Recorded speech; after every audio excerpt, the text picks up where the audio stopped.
Prédica número 2518, dada por el pastor Carlos Estal el domingo 7 de diciembre del 2014. Historia de Gedeón, enemigos que venció Gedeón, figura de nuestros tres orgullos a vencer: Madianitas, orgullo de redención; Amalecitas, orgullo de satisfacción; hijos de Oriente, orgullo de revelación; Oreb, Seb, Seba, Salmuna, figuras del orgullo de redención.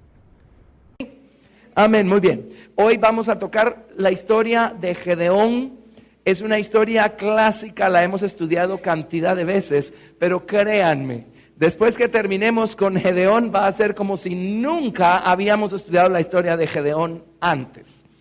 Y voy a tomarme probablemente este domingo y el otro para estudiar algunas cosas concernientes a Gedeón y a las lecciones espirituales que obtenemos de su historia, de su experiencia. Y Dios mediante, la próxima semana, pongan atención, la próxima semana vamos a tener Santa Cena. Ahora ustedes saben lo que significa tener Santa Cena en este lugar. No es que de paso la metemos entre un servicio. No, señores, un servicio de Santa Cena. De hecho, les voy a adelantar un testimonio tremendo, pero una hermana tremendísima que dirige un grupo a donde vamos a predicar 1 o 2 veces al año. El otro día nos estaba diciendo: miren, por favor, cuando tengan un servicio de Santa Cena, avísenme, yo necesito estar. Y nos contó, dice que, no me acuerdo bien de todos los detalles, pero el Señor le habló. Ella necesitaba tener una experiencia y necesitaba ir a algún lugar donde hubiera Santa Cena. Y el Señor le habló y le dijo, ella dijo, necesito encontrar un lugar en donde a la experiencia le den su lugar, porque yo necesito algo del Señor que voy a recibir allí. Y el Señor le dijo: ve donde el hermano Carlos está, porque allí los servicios de Santa Cena son servicios de Santa Cena y te voy a dar lo que necesitas. Y ella nos estaba contando algunos otros detalles que se me escapan, y le digo: hermana, usted no tiene idea de cómo son nuestros servicios de Santa Cena, porque pues no es de nuestra congregación, pero sí es de nuestra familia.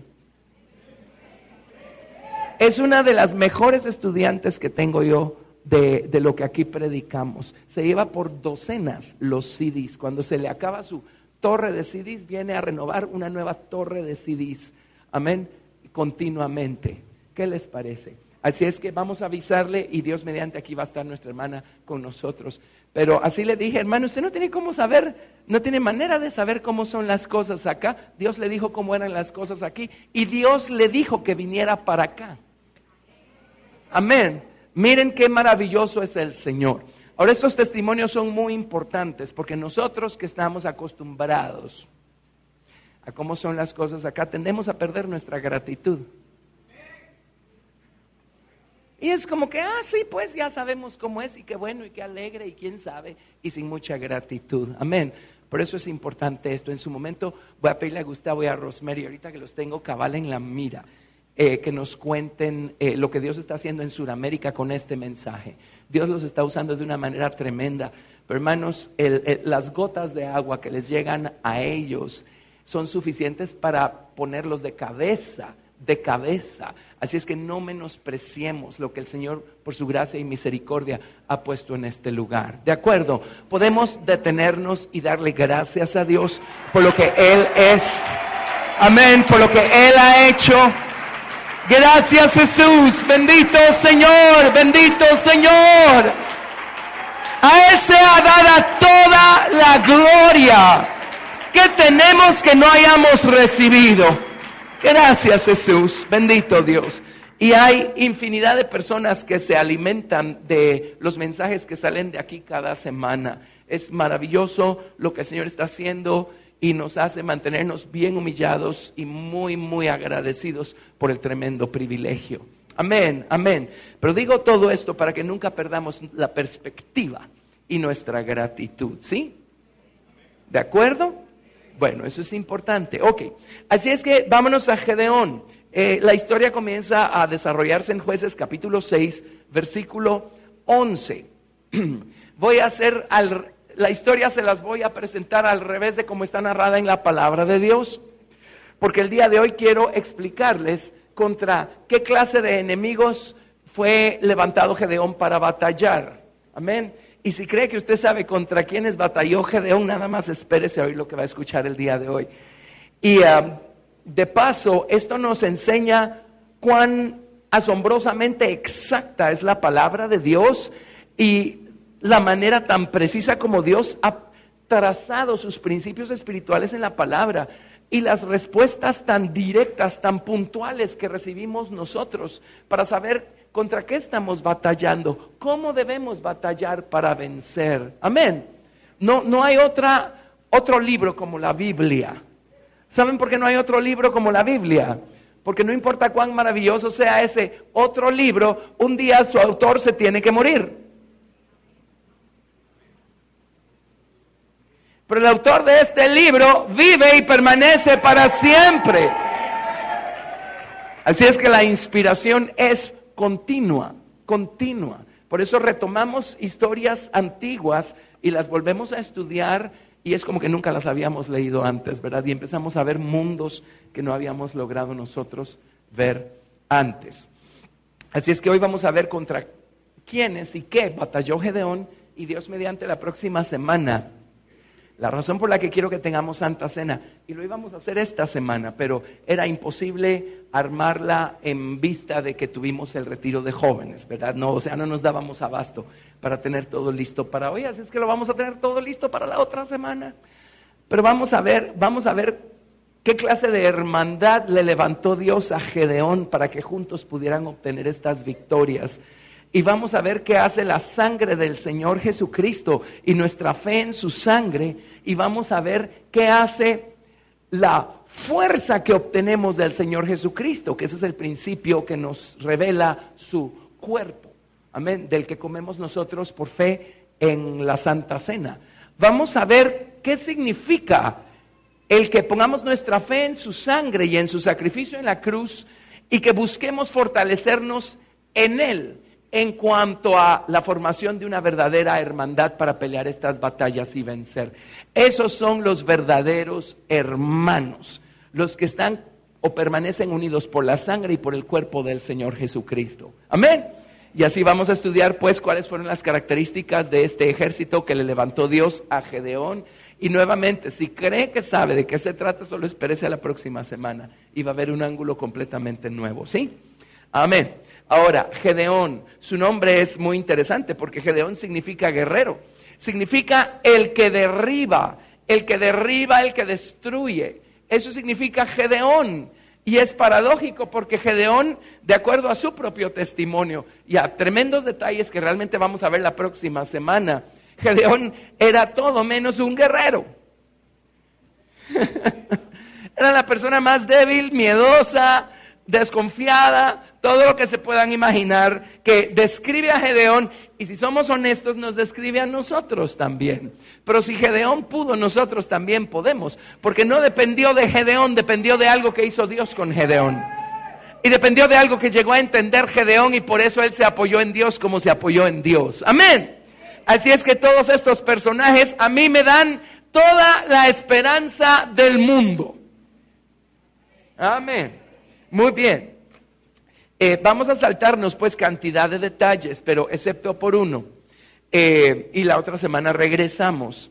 Pero cuando Dios logró finalmente negociar con Gedeón y Gedeón accedió a dejarse usar por Dios para pelear en contra, estamos acostumbrados a mencionar solo a los madianitas en relación a Gedeón. Fueron 3 enemigos y 4 reyes, eso es lo que quiero que estudiemos hoy. Pero antes, luego que Gedeón aceptó el reto, lo primero, y esto en todas las batallas que vemos descritas en el Antiguo Testamento, siempre era lo primero que el Señor pedía y buscaba.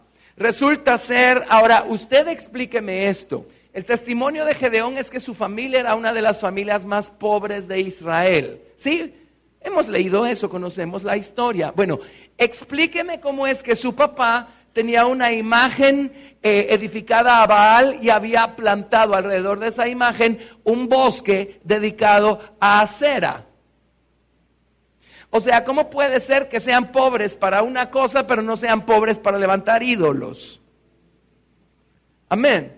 Y así funciona la idolatría muchas veces. Sacrificamos lo que sea, menos nuestra famosa imagen de la naturaleza que sea, ¿verdad? En la que estamos poniendo nosotros nuestra confianza y nuestra esperanza. Entonces, lo primero que tuvo que hacer Gedeón fue destruir esa imagen a Baal y destruir el bosque que le habían plantado a Acera. Jueces capítulo 6, versículo 25. Aconteció que la misma noche le dijo Jehová, Jueces 6, 25. Toma un toro del hato de tu padre, el segundo toro de 7 años. Así es que tenía un montón de toros. Y derriba el altar de Baal que tu padre tiene y corta también la imagen de Acera que está junto a él. En la versión antigua dice con un poco más de claridad, corta el bosque que está plantado alrededor de la imagen de Baal. Y edifica altar a Jehová tu Dios en la cumbre de este peñasco en lugar conveniente. Y tomando el segundo toro, sacrifícalo en holocausto con la madera de la imagen de Acera o del bosque que le dedicaron a Acera, que habrás cortado. Y Gedeón lo hizo y tuvo tanto miedo de la gente que lo hizo de noche para, según él, no meterse en problemas. Por supuesto, al día siguiente descubrieron que él había sido el autor de semejante, entre comillas, atrocidad. Y le dijeron al papá, entréganos a tu hijo para que lo matemos. Y el papá más listo le dice, miren, ¿cuál es su problema? O sea, si Baal es Dios, me imagino que él puede defenderse solito. Pero ese es el problema con nuestras imágenes. No son Dios, llega un punto en donde no pueden defenderse solitas. ¿Y cuántas veces nos aferramos a una imagen mental? El rey Saúl se aferró a una imagen mental un día. Yo soy el rey, yo soy el que mando, yo puedo hacer lo que se me venga en gana. Y ya el Señor había quitado su espíritu de sobre el rey Saúl, y ya el espíritu de Dios estaba sobre David, aunque él todavía no estaba sentado en el trono de Israel. Llegó un punto en donde Saúl empezó a recurrir a toda clase de trucos sucios para mantenerse en el trono, defendiendo una imagen, la imagen de yo soy el que manda y yo soy el rey, yo soy el ungido del Señor, y Dios ya no estaba con él. Amén. Así es que si nosotros por defender una postura o por defender un concepto o por defender una idea empezamos a pelear con la gente y empezamos a hacer cosas absurdas por tratar de mantener una postura, empezamos a irnos sobre la razón. Tengamos la certeza de que hay una imagen allí que estamos tratando de defender, porque esa imagen no es capaz de defenderse sola. Ahora, si es Dios el que puso la visión y es Dios el que nos coloca en una posición o en una situación, es Dios el que nos sostiene, nos guarda y nos mantiene ahí, no tenemos por qué defender nada. Amén. Este principio es más importante del que nosotros podemos imaginarnos. Muy bien. En fin, lo primero siempre es rebuscar en el corazón donde tenemos nosotros ideas, imágenes mentales, ideas preconcebidas, y llevarlas al Señor y arrepentirnos por ellas y quitarlas del camino. Amén. Bueno, dejando eso a un lado, entonces veamos contra quiénes tuvo que batallar Gedeón. Y fueron Gedeón y 300 hombres que Dios le concedió como una gran hermandad. Gedeón solito no hubiera podido, pero tampoco funcionaba con los, déjeme ver cuántos eran. ¿Quién se recuerda? Eran miles. Vamos a ver. Estoy buscando cuántos eran los que se le juntaron al principio. Se volvieron 22,000 y quedaron 10,000. O sea que se le juntaron 32,000. La hermandad no la da el número. Se le juntaron 32,000, pero esa no es la hermandad que Dios estaba buscando formar para poder vencer a estos enemigos. Al final la verdadera hermandad estaba conformada por 300 hombres. Amén.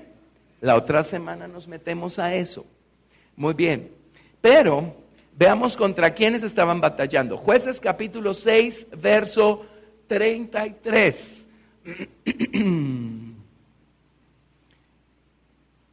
Jueces 6:33. ¿Lo tienen?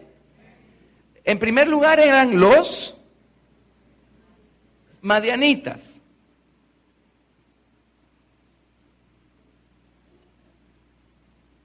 Número 2, los amalecitas. Y número 3, los de Oriente o los hijos de Oriente. Oriente. Los madianitas, los amalecitas y los de Oriente. Esos 3 habían venido a batallar en contra de Israel, y es contra esos 3 que se levantó Gedeón, y es contra esos 3 que se levantaron los 300 hombres que formaron esta gran hermandad.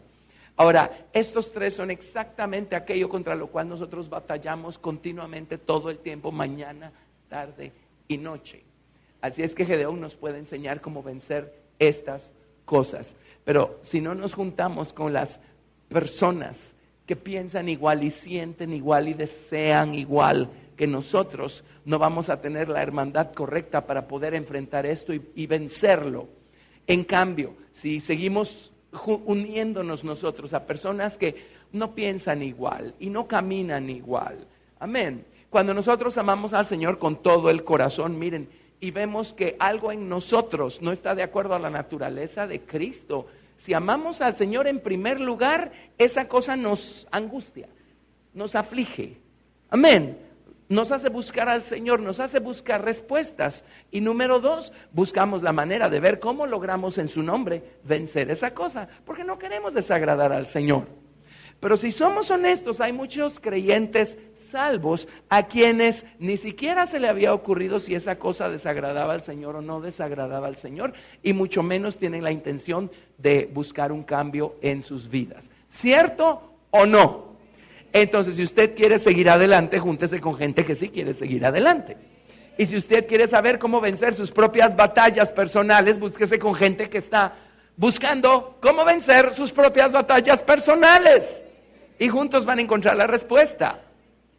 Ahora, hagamos un repaso de algo que hemos estudiado ya con los años. Vámonos por favor al libro de Gálatas. Libro de Gálatas. Gálatas, capítulo, ¿saben qué? No. Vámonos primero a Corintios. Hagamos primero, Primera de Corintios, capítulo 3, a partir del verso 11. Primera de Corintios 3, a partir del verso 11. Y me encantaría poner en línea recta el punto 1 y escribir varias cosas, pero obviamente no me cabe. Así es que voy a tener que irlo escribiendo abajo. Primera de Corintios capítulo 3, verso 11. ¿Estamos? Muy bien. Porque nadie puede poner otro fundamento que el que está puesto, el cual es Jesucristo. Y si sobre este fundamento alguno edificare, a ver, ¿qué mencionan acá? A ver, oro, plata y piedras preciosas. Y luego, ¿qué 3 cosas? Pongamos aquí, número 1, madera. Número 2, heno. Número 3, hojarasca. Siempre excuso la letra, pero no puede uno apoyar la mano ahí en la pantalla. Madera, heno y hojarasca. La obra de cada uno se hará manifiesta, porque el día la declarará, pues por el fuego será revelada. La obra de cada uno, cual sea el fuego, la probará. Si permaneciere la obra de alguno que sobreedificó, recibirá recompensa. Si la obra de alguno se quemare, él sufrirá pérdida. Si bien él mismo será salvo, aunque así como por fuego. Miren, hay gente que quiere caminar, hay gente que no quiere caminar, hay gente que quiere caminar, pero hasta cierto punto. El Señor los ama a todos por igual. Y nosotros los amamos a todos por igual. Es la verdad. Toda la vida hemos trabajado con toda clase de voluntades y deseos por Dios.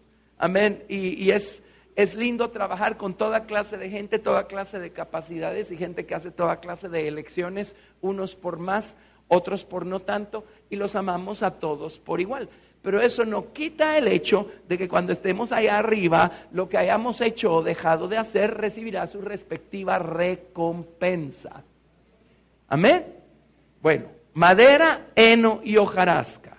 Ok, ahora vámonos a Gálatas, ahora sí. Gálatas, capítulo 5, verso del 19 al 21. Gálatas 5, del 19 al 21.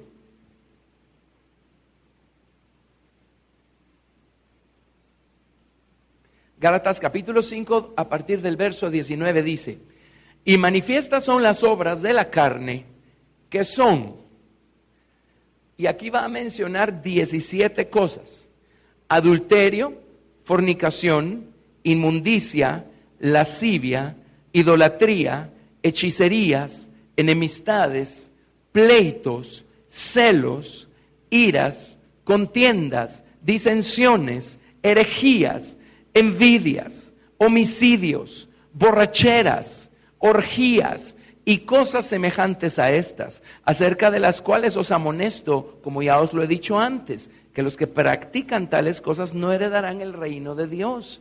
Ahora no dice que no van a ser salvos, pero la salvación y el reino de Dios no son lo mismo. El reino de Dios es la nueva ciudad, amén, donde están el trono de Dios y el Cordero, y donde va a estar la esposa y los 144,000. ¿De acuerdo con la diferencia? Muy bien. Ahora, estas 17 cosas, el fruto de la carne, se pueden clasificar en tres grandes grupos que les hemos dado por llamar a lo largo de los años. Número 1, orgullo de redención. Pongamos orgullo aquí para que no lo perdamos de vista. Puse orgullo. Orgullo. Orgullo. Muy bien. Número 1, orgullo de redención.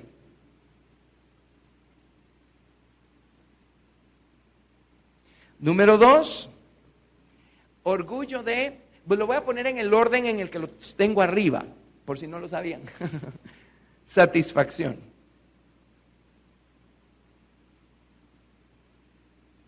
Ay, perdonen la letra, pero sí entienden algo, ¿verdad? Una vez alguien, no me acuerdo, alguien dibujó, cuando lo que se utilizaba eran pizarrones.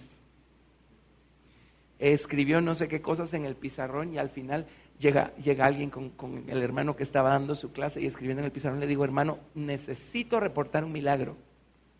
Así le dice: ¿de qué se trata? Mire, yo sabía de hablar en lenguas, pero nunca había visto escribir en lenguas, dice. Orgullo de redención, orgullo de satisfacción y orgullo de, a ver si con letra de molde, revelación. Estas son las diferentes grandes ríos del orgullo humano, o las diferentes grandes clasificaciones. Estas 17 cosas se clasifican en estas 3 áreas. El orgullo de redención, solo déjenme leérselos. No es para que lo apunten, lo digo rápido. Pero el fruto del orgullo de redención son las enemistades, las iras, los pleitos, las envidias y los homicidios. ¿Qué cosa nos hace pelear, pleitear? Es nuestro orgullo de redención. Estamos buscando redimir algo, redimirnos a nosotros mismos, estamos buscando redimir a la fuerza una situación, en otras palabras, componerla, cambiarla, mejorarla, y como Dios no está en ese esfuerzo, nos valemos de nuestro propio orgullo para tratar de hacer que pasen las cosas y terminamos peleándonos. Ese es nuestro orgullo de redención. Luego tenemos nuestro orgullo de satisfacción, el fruto que menciona acá, es el heno. El orgullo de satisfacción: adulterio, fornicación, inmundicia, lascivia, borracheras y orgías. Ese es el fruto del orgullo de satisfacción. Nuestra carne o nuestro orgullo humano siempre está buscando satisfacerse a sí mismo por medios ilegítimos. Entonces cae o termina dando esta clase de fruto, en vez de encontrar y conocer al Señor Jesucristo y descubrir que el único que puede satisfacer el alma y el espíritu de los hombres es el Señor Jesucristo. Amén. Y luego tenemos nuestro orgullo de revelación. El fruto que encaja allí es idolatrías, hechicerías, celos, contiendas, disensiones, herejías. Esto es porque pretendemos creer saber más que los demás, pretendemos creer saber mejor que Dios. Nuestro orgullo de revelación. O sea, Dios dice que es por acá, pero uno escribe su propia ley moral entre comillas y uno dispone que no, que porque tiene que ser por allá, que mejor sea por acá. La madera corresponde al orgullo de redención. La palabra madera en griego significa un leño para golpear. El heno corresponde al orgullo de satisfacción, porque la palabra heno significa un lugar placentero, un lugar lleno de pastos. Y hojarasca, la hojarasca está conectada con esas plumillas o las pajas que usaban para hacer plumillas y meterlas en un tintero y escribir. Y nosotros escribimos muchas veces nuestra propia revelación, ¿verdad?, de cómo debieran ser las cosas, aunque Dios ya dijo cómo quiere Él que sean hechas las cosas. Bueno, adivinen qué representan los madianitas, los amalecitas y los hijos de Oriente. Déjenme definírselos, déjenme regresar acá a Jueces y vamos a definirles a cada uno de estos. Jueces capítulo 6, estábamos en el verso 33, que es donde se mencionan. La palabra madianita significa pleito o contención. Bueno, eso no es figura de nuestro orgullo de redención. Eso significan los madianitas, pleito o contención, pleito o contención. Ahora, hermanos, mi oración todo el tiempo es: Señor, abre nuestros oídos espirituales y abre nuestros ojos espirituales y abre nuestro entendimiento para que podamos ver, entender, comprender y consecuentemente hacer algo con lo que estamos viendo y entendiendo para poder seguir adelante en nuestra jornada espiritual, ¿verdad? Muchas veces nos quedamos con que qué teorías más bonitas y qué conexión más interesante la que hizo el pastor de esto con aquello. No, esa no es la idea. La idea es que veamos dónde estamos nosotros llenos de madianitas. Amén. Provocando pleito hasta por una nada. Una vez, pues, no fuimos nosotros quienes dimos la consejería prematrimonial, pero solo regresaron de la luna de miel y nos buscaron para darles una consejería postmatrimonial. Es que no soporto que ella agarre la pasta de dientes y la aplane de atrás para adelante. Y viene ella y dice: es que yo no soporto que él solo la agarre así y le haga. Y un pleito por la tontería más grande que pudieron haber encontrado. Ahora, ¿cuántos aquí somos culpables? No esperaba que levantaran la mano, pero si somos sinceros, todos tenemos que levantar la mano. Y que porque la maceta en vez de estar puesta aquí, está puesta aquí. Y que el carro en vez de estacionarlo para allá, lo estacionaron para acá. Y todo se vuelve pleito. Bueno, como que necesitamos saber cómo librarnos de los madianitas. Y porque me lo dijo de esa manera, pero muy bien pudo haber sido más cuidadoso y me lo pudo haber dicho de esta manera. Ajá, pero ahí va el pleito.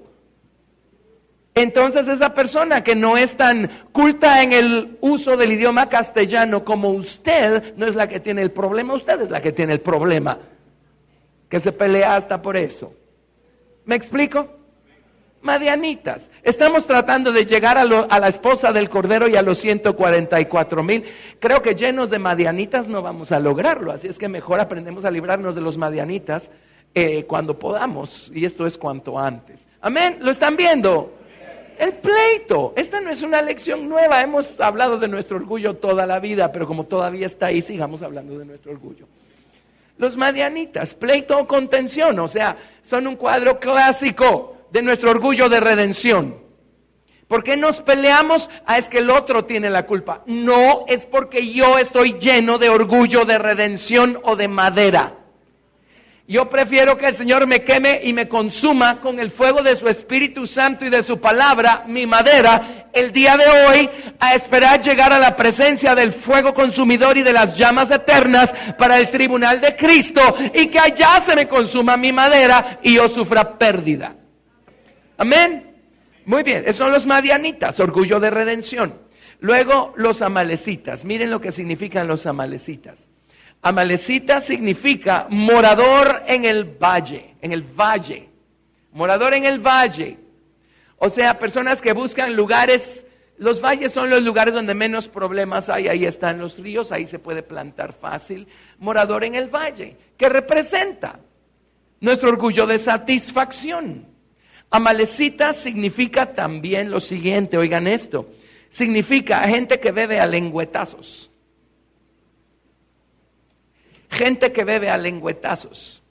Eso significa, según el diccionario Brown Driver Briggs, beber a lengüetazos. Por eso Dios no quería, como parte del ejército de Gedeón, gente que bebiera a lengüetazos el agua. Amén. Y la otra semana vamos a ver un poco mejor qué significa todo eso que Dios hizo allí. Beber a lengüetazos es, denme toda el agua, qué rico, qué satisfacción beber el agua a lengüetazos. Amén. Orgullo de satisfacción, eso es lo que representan los amalecitas. Y cuando el pueblo de Israel salió de Egipto, los primeros enemigos que los atacaron fueron los amalecitas.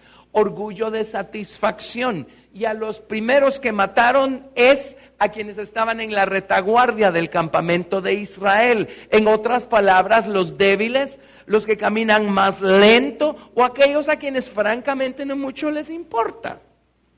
Orgullo de satisfacción. Y una de las primeras cosas que empieza a sacarnos del camino es esa cosa de seguir insistiendo en buscar satisfacer los deseos de nuestra carne. Y mucha gente sucumbe allí. Cuando descubren que el camino los va alejando cada vez más del Egipto, de este mundo, empiezan a ponerse nerviosos. Algunos de ustedes dicen nerviositos. Amén, porque empiezan a descubrir que a lo mejor esta satisfacción van a tener que ponerla en el altar y esta otra también, y entonces empiezan a hacerse para atrás y dicen, no, pero yo no estoy listo. O sea, eso es para los pastores y eso está bueno para otras personas, pero yo no estoy listo para eso. Bueno, la pregunta es, ¿cuándo va a estar listo? Orgullo de satisfacción, amén. No hay tales de que es demasiado lo que a mí me piden y lo que a mí me exigen. Eso no es para mí, yo no estoy listo. No, ese no es el argumento correcto. Eso no lo estamos diciendo con sabiduría. Sabiduría es, yo estoy lleno de amalecitas y necesito librarme de ellos si quiero llegar a la tierra de Canaán y al monte de Sión. Amén. Muy bien, ¿me siguen? Ok. Y luego tenemos a los hijos de Oriente. La palabra Oriente viene de una raíz que significa proyectarse a uno mismo, preceder, anticiparse, ir delante. Y que una cosa nos hace siempre buscar anticiparnos a lo que la otra persona va a decir. Seamos honestos, es que nosotros sabemos mejor, ¿o no? Bueno, nuestro orgullo de revelación, ¿verdad? Esos son los hijos de Oriente. De hecho, cuando la Biblia menciona a Salomón, dice, Salomón tenía más sabiduría que los de Oriente. Orgullo de revelación, eso representa en los hijos de Oriente. Yo sé mejor. Pero es que el otro día estudiamos en la Biblia tal y tal cosa. Sí, pero no puede ser así. Yo voy a decir cómo es. Es que el Señor nos pide alabarlo con todas nuestras fuerzas. Sí, pero no creo que sea tan así la cosa. Yo voy a decir cómo es. Amén. Orgullo de revelación. Así es que ahí tenemos nosotros a los madianitas, a los amalecitas y a los hijos de Oriente. La próxima semana vamos a entender mejor entonces por qué solo 300 calificaban para vencerlos. De 32,000 personas, solo 300 tuvieron la capacidad para vencer su orgullo de revelación, su orgullo de redención y su orgullo de satisfacción. Amén. Bueno, ¿siguen conmigo? Ok, sigamos. Resulta que los madianitas fueron los líderes de esta operación militar. Y había 4 reyes madianitas. A ver, el otro día me dijeron cómo hacer para tener una hoja nueva y no me acuerdo cómo le hicimos para tener una hoja nueva. Déjenme detenerme y pensar, a ver cómo se hace. ¿Qué les suena a ustedes a hoja nueva aquí? Ya apaché y ese no es. ¿Qué pasa si apachamos ese? Ah, ese sí es. Gracias. Sí, digamos que sí. Ok. Había 4 reyes. 4 reyes. Saltémonos entonces a Jueces. Déjenme ver. Estamos haciendo al revés la historia, por eso nos vamos a ir hasta el final. Jueces capítulo 8, verso 4. Jueces capítulo 8, verso 4.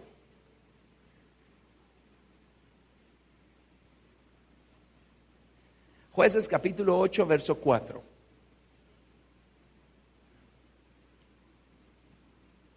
Debiéramos leer antes. Vamos a ver. Vámonos un poquito atrás. Vámonos al capítulo 7, verso 25. Jueces 7, 25. Y tomaron a 2 príncipes de los madianitas, Oreb y Zeeb. Aquí van los 2 primeros. Oreb es el primero que mencionan acá. Y Zeeb. Oreb y Zeeb. Y mataron a Oreb en la peña de Oreb y a Zeeb lo mataron en el lagar de Zeeb. Después que siguieron a los madianitas, trajeron las cabezas de Oreb y de Zeeb a Gedeón al otro lado del Jordán. Los primeros 2 reyes se fueron rápido, se fueron fácil. Los mataron estos 300 hombres sin tanta dificultad. Esos son 1 y 2. Pero hay otros 2 reyes que se les escaparon y les tomó más trabajo encontrarlos y agarrarlos y matarlos. Los siguientes reyes los encontramos en el capítulo 8, verso 4, que es donde se supone que habíamos empezado aquí. 8:4. Y vino Gedeón al Jordán y pasó él y los 300 hombres que traía consigo, cansados, mas todavía persiguiendo. Nunca se canse de perseguir. Amén. Todo aquello en usted que sea contrario a Cristo.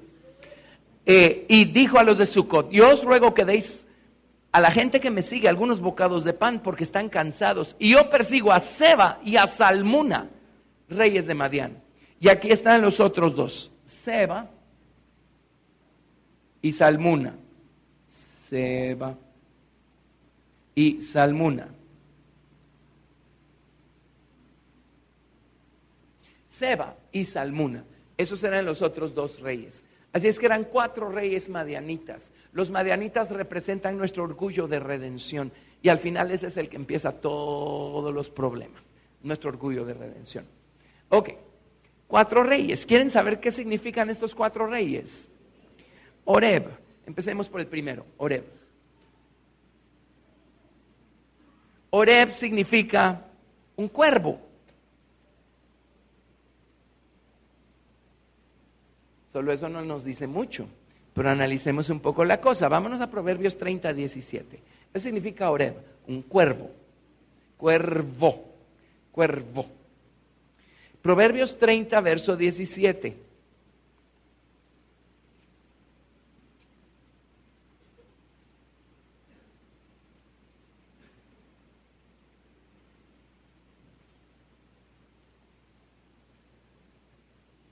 ¿Lo tienen? Proverbios 30, 17. El ojo que escarnece a su padre y menosprecia la enseñanza de la madre, los cuervos de la cañada los saquen y los devoren los hijos del águila. Cuervos. ¿Cuándo se hacen presentes los cuervos? Cuando estamos dejándonos gobernar por alguna actitud carnal. Entonces los cuervos van a encontrar alimento. Amén. Los cuervos. ¿Saben qué son los cuervos? Todo aquello que se alimenta de nuestra carne. Nosotros tenemos cuervos por dentro porque siempre hay algo en nosotros que se satisface con nuestras actitudes carnales. Es nuestro viejo hombre, nuestro viejo corazón. Pero también hay espíritus representados como cuervos en la Biblia que van a brincar sobre nosotros y van a empezar a tomar ventaja de nuestras actitudes carnales. Déjenme ver si es esto. En Isaías capítulo 34. Isaías 34, verso 11. Aquí están describiendo el lago de fuego y todos los espíritus personificados por animales que van a terminar sus días en el lago de fuego después que hayan sido juzgados. En Isaías 34, 11 dice: se adueñarán de ella el pelícano y el erizo, la lechuza y el cuervo morarán en ella, y se extenderá sobre ella cordel de destrucción y niveles de asolamiento. Las mismas dos palabras que se usan en Génesis 1:2, y la tierra estaba asolada y vacía. Tohu va bohu. Está hablando del lago de fuego. Así es que, ¿qué son los cuervos? ¿Qué representa Oreb? Cuando nosotros nos dejamos mover por nuestro orgullo de redención, de tal manera que todo nos molesta, todo nos estorba, todo se convierte en un pleito. Hermanos, estamos exponiéndonos a los cuervos. ¿Qué son los cuervos? Pues son pájaros oscuros, figura de oscuridad y tinieblas, ¿verdad? No se va a pelear con los pajaritos después de esta prédica, ellos no tienen la culpa. Estoy hablando de lo que representan. Pero los cuervos están conectados con estos espíritus que vienen, están esperando ver. Actitudes carnales tenemos todo el tiempo, pero si estamos llevándolas a los pies de la cruz, si estamos siguiendo a Jesús continuamente a pedirle que nos limpie con su sangre, ya no queda nada para alimentar a los cuervos.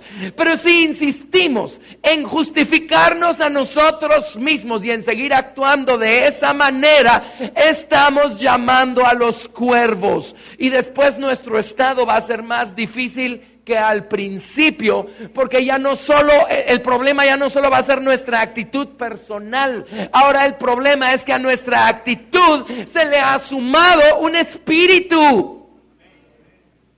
¿Pueden los cristianos ser influenciados por espíritus de las tinieblas? Por supuesto que sí, pregúntele al rey Saúl. Amén, por supuesto que sí. Cuando dejamos de ir al Señor y ya no estamos al día, sino que empezamos a alimentar más y más y más alguna actitud, y entonces nos volvemos más quisquillosos, más delicados. Nosotros le llamamos ser quisquillosos y ser delicados. La Biblia le llama madera, la Biblia le llama orgullo de redención. Amén. La Biblia le llama madianitas. ¿Lo están viendo? ¿Lo están viendo? ¿Sí? Si no vamos al Señor para corregir esto, pues los madianitas nunca van a permitir que haya paz en la tierra, ¿verdad? En esta tierra de aquí adentro. Amén. Y eso va a impedir que busquemos a Dios como debemos y que crezcamos como debemos. ¿Lo ven? Muy bien. Los cuervos. ¿Está claro los cuervos? Ahora, solo para no dejar esto incompleto, vámonos a Cantares, capítulo 5, verso 11. Déjenme contarles que Jesús tiene un cuervo también. Un buen cuervo. Salmos, Proverbios, Eclesiastés, Cantares, capítulo 5, verso 11. El Señor Jesucristo tiene un buen cuervo. ¿Saben dónde está el buen cuervo del Señor Jesús? Porque Él también tiene la capacidad y el deseo de consumir nuestras actitudes carnales para librarnos de ellas, ¿o no? Cantares, capítulo 5, verso 11. ¿Lo tienen?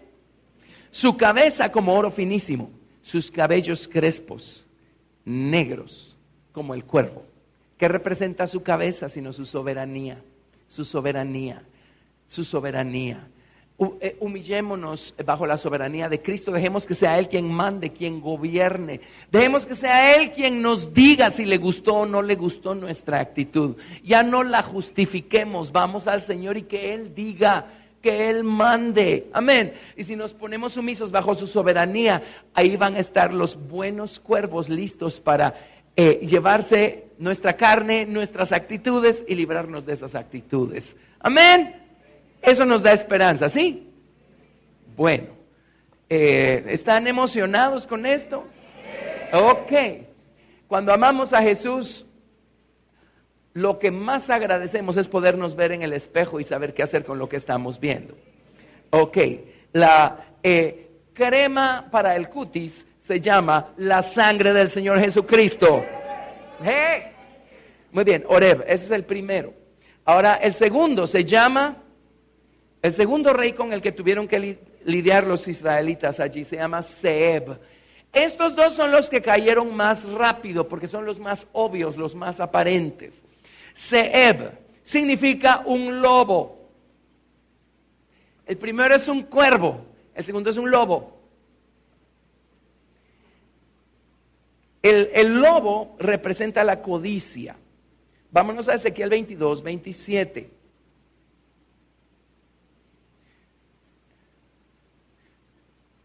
Leamos, para tener un poquito de contexto, leamos desde el 23, Ezequiel 22, 23. Ezequiel 22, 23. Yo sé que hoy tengo que darles más una lección que una prédica, porque la prédica viene la próxima semana. ¿Ok? Ezequiel 22, 23. Vino a mí palabra de Jehová diciendo, hijo de hombre, di a ella, tú no eres tierra limpia ni rociada con lluvia en el día del furor. Hay conjuración de sus profetas en medio de ella, como león rugiente que arrebata presa. Devoraron almas, tomaron haciendas y honra, multiplicaron sus viudas en medio de ella. Está hablando de los profetas de Israel. Luego en el verso 26 habla de los sacerdotes de Israel. Sus sacerdotes violaron mi ley y contaminaron mis santuarios. Entre lo santo y lo profano no hicieron diferencia, ni distinguieron entre inmundo y limpio. Y de mis días de reposo apartaron sus ojos, y yo he sido profanado en medio de ellos. Ahora habla de sus príncipes, los príncipes de Israel. Sus príncipes en medio de ella son como lobos que arrebatan presa, derramando sangre para destruir las almas, para obtener ganancias injustas. Los lobos hablan de codicia. Ustedes saben que en nuestra cultura occidental al lobo siempre lo conectan con adulterio o con sexo, ¿sí? Esa es una cosa cultural. Bueno, es el mismísimo principio, la codicia, ¿verdad? Codiciar cosas ilegítimas de manera deforme y corrupta. La codicia, eso es lo que representa el lobo. Si nosotros no estamos lidiando con nuestros madianitas, miren, detrás de los madianitas está Seb, que es esa cosa que se alimenta con nuestras actitudes carnales. Detrás de los madianitas está Oreb. Oreb es esa cosa que se alimenta, al revés. Oreb es el primero y Seb es el segundo. Seb es esa cosa que incrementa aún más nuestra actitud de tal manera que terminamos nosotros como los lobos, ¿verdad? Deshaciendo, destruyendo, derramando sangre, dice allí, porque lo que estamos buscando es una ganancia injusta. O sea, llega a un punto nuestra justificación que ya no nos importa echar a perder a alguien con tal de obtener algo, con tal de justificar algo. ¿Me estoy explicando? Amén. Amén. Muchas veces pues justificamos estas actitudes sin entender cuán delicadas son y cuánto nos pueden llevar cautivas estas actitudes. Esos eran los dos primeros reyes que ellos lograron apresar y destruir. Primero destruyeron a los ejércitos o a los soldados rasos, pero después se fueron detrás de los reyes o de los comandantes en jefe y agarraron a Oreb y agarraron a Seb. Si nosotros pues somos personas llenas de pleito y de contención, hermanos, Empecemos a lidiar con las ramas, por supuesto, porque por algo tenemos que empezar, pero no descansemos hasta no encontrar a sus comandantes en jefe. Número 1, esa satisfacción que encontramos nosotros dándole rienda suelta a nuestra carne y esas justificaciones que nos hacen seguir incrementando nuestra manera de actuar y terminamos destruyendo, terminamos arruinando con tal de nosotros salir adelante, salir en caballo blanco. ¿Cuántas veces somos ásperos con nuestras esposas en casa? O a veces es la esposa con su esposo en casa. ¿Por qué? O sea, ¿qué estamos tratando de conseguir con eso? Por regla general estamos nosotros buscando justificar algo. Y si seguimos así, van a entrar en acción los cuervos y los lobos. Y vamos a terminar peor que como empezamos. ¿Por qué no mejor somos sinceros y vamos al Señor y nos examinamos y le decimos, Señor, pero ¿por qué tengo yo que actuar de esta manera? ¿Qué hay detrás de estas actitudes y de esta manera de responder y de esta manera de tratar a la otra persona? ¿Qué hay detrás? Amén. Muy bien. Espero estar explicándoles con claridad estas cosas. Oreb, Zeeb, esos son los dos que mataron con facilidad y al principio, pero luego tuvieron que irse persiguiendo a Seba y a Salmuna. Estos dos les tomó más trabajo agarrarlos porque son más sutiles. Cuesta más ver estas actitudes porque se esconden con mayor facilidad. Analicemos a Seba y a Salmuna. Seba significa sacrificar, hacer un sacrificio, matar un animal para el sacrificio. Eso significa Seba, matar un animal para el sacrificio. Voy a darle las definiciones de ambos porque van de la mano, están conectados. Seba significa matar un animal, ofrecer un sacrificio. Y Salmuna significa privado de protección. También significa su sombra le ha sido negada. Su sombra le ha sido negada. Eso significa Salmuna. Eso no nos dice mucho, pero si analizamos qué representan, nos lo dice todo. A ver, Seba significa estar buscando hacer un sacrificio. Una de las acciones más clásicas a la que recurrimos nosotros cuando estamos justificando algo y no estamos yendo al Señor para ponernos a cuentas con el Señor y pedirle primero que nos perdone y luego que nos transforme, es que empezamos a hacer sacrificios. Y tratamos de escondernos detrás de los sacrificios que hacemos. Yo ya fui a dejar una buena ofrenda a la iglesia, así es que eso debiera ser suficiente, ahora que me dejen en paz. Tratamos de hacer un montón de cosas. Hay personas que están en pecado y saben qué hacen cuando están en pecado. Vienen más temprano y son más puntuales para venir a los servicios. Y no es porque están buscando cambiar, es porque están buscando justificar algo. Están buscando ofrecer un sacrificio para pensar que ya empataron y ya están tablas y entonces ahora pueden seguir haciendo sus fechorías allá afuera. Miren, yo no nací ayer, llevo años de ser pastor. ¿Saben qué es eso? Es uno de los reyes de los madianitas, es Seba. O sea, ¿cuánto pueden nuestros sacrificios añadirle al sacrificio que hizo Cristo en la cruz del Calvario por nosotros? Y esto nos regresa a la lección que vimos el último miércoles en Hebreos capítulo 13.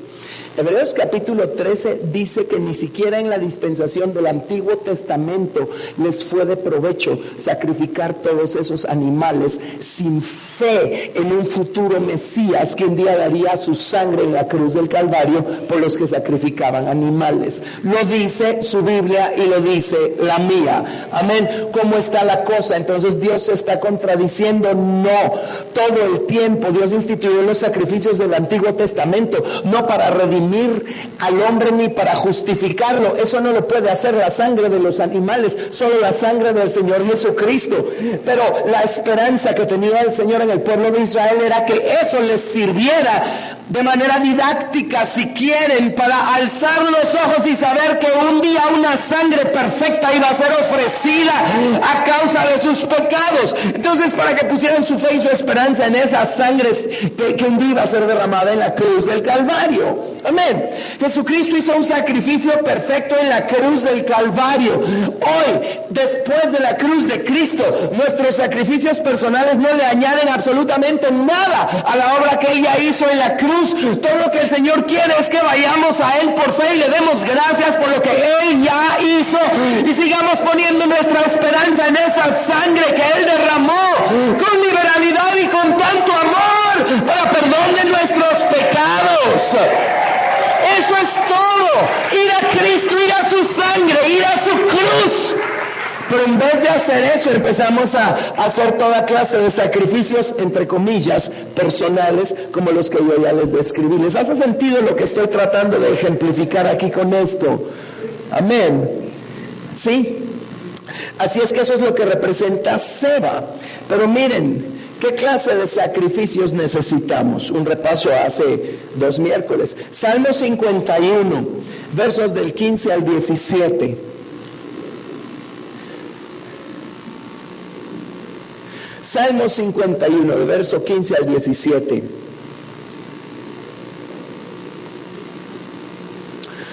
Señor, abre mis labios y publicará mi boca tu alabanza, porque no quieres sacrificio que yo lo daría, no quieres holocausto. Los sacrificios de Dios son el espíritu quebrantado. Al corazón contrito y humillado no despreciarás tú, oh Dios. Amén. Y Salmo 50, ya que estamos por allí. Salmo 50, versículo 13 al 15 dice: he de comer yo carne de toros, he de beber sangre de machos cabríos. Sacrifica a Dios alabanza y paga tus votos al Altísimo, e invócame en el día de la angustia. Te libraré y tú me honrarás. Y verso 23, el que sacrifica alabanza o acciones de gracias me honra, y al que ordenare su camino le mostraré la salvación de Dios, o a Yeshua. Amén. Amén. Entonces, ¿quién es Seba? Ese rey que gobierna sobre los madianitas. Amén. Esa actitud que nos hace mantenernos lejos de la cruz de Cristo, que hace que en vez de arrepentirnos, empecemos a justificar nuestras acciones, incluso ofreciendo toda clase de, entre comillas, sacrificios. Amén. Ok. Ese es Seba. Y Salmuna, que significa la sombra le ha sido negada o privado de protección. ¿Saben qué representa? El dejar de correr al Señor para ampararnos debajo de la sombra de sus alas.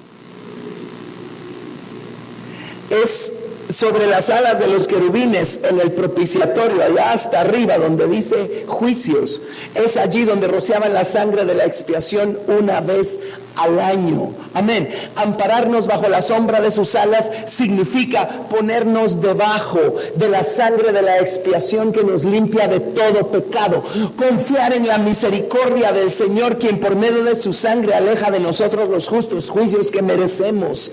Amén. Entonces, Salmuna, ¿qué hace? Hace que nos mantengamos lejos de la sangre de la misericordia, la cual es la única que puede cubrir nuestra culpa y reconciliarnos con Dios.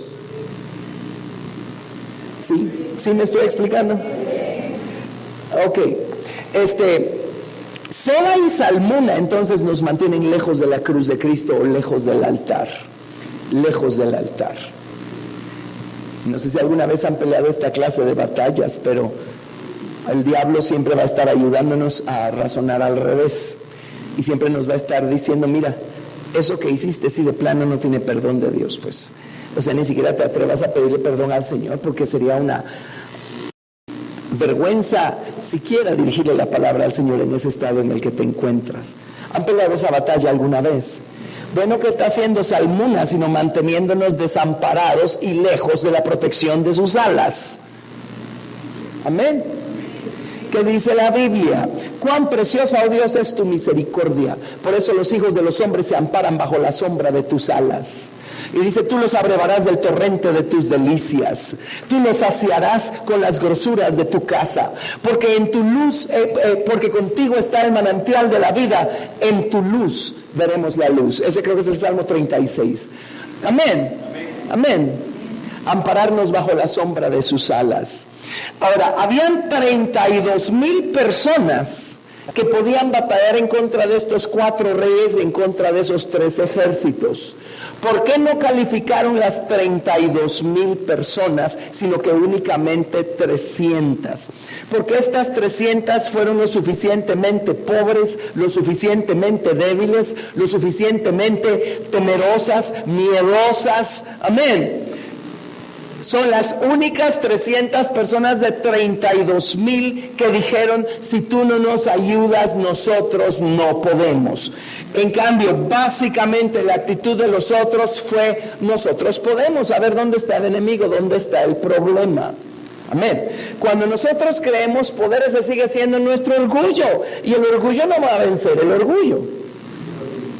Pero cuando nosotros sabemos que no podemos y empezamos a humillarnos delante del Señor, como vamos a estudiar la próxima semana, y empezamos a poner nuestra confianza en la obra perfecta que hizo Jesucristo en la cruz del Calvario, y empezamos a fortalecernos en lo que Él es, no en lo que nosotros somos. Amén. Cuando vamos a Dios y le decimos, Señor, ahí está el enemigo, pero no sabemos ni por dónde empezar y creemos que nosotros somos las personas menos calificadas para enfrentarlo. Es allí donde Dios puede poner, la próxima semana vamos a estudiar su fortaleza Koach. Es allí donde Dios pone su fortaleza Koach y sobre quienes Dios pone su Espíritu Santo. Y esa es la gente que va a empezar a hacer trizas, amén. No solo su orgullo de revelación, redención y satisfacción, sino todos los espíritus que se aprovechan de nuestras actitudes orgullosas y más nos alejan de Dios. Amén. Y de su sangre, y del altar, y de la sombra de sus alas. ¿Me estoy explicando? Amén. Entonces, el estado más feliz que podemos encontrar es cuando descubrimos cuán débiles somos, cuán pobres somos para hacer algo, para redimir algo, cuán imperfectos somos. Y el diablo cuántas veces viene y nos atormenta diciéndonos, eres tan débil que así no vas a lograr vencer nada. Esa es una mentira. Gedeón prueba lo contrario. Él y sus 300 hombres fueron tan débiles que ellos son los únicos que calificaron para poder vencer. Su orgullo de revelación, su orgullo de redención, su orgullo de satisfacción. Y a estos 4 reyes. Amén. ¿Me explico? Bueno, entonces la otra semana vamos a echar mano de esa fortaleza Koach. Y el Señor nos va a ayudar y va a quebrantar la garra que pueda todavía tener sobre nosotros alguna de estas formas de orgullo. Y vamos a obtener una victoria tremendísima la semana que viene. Pero aprendimos algo.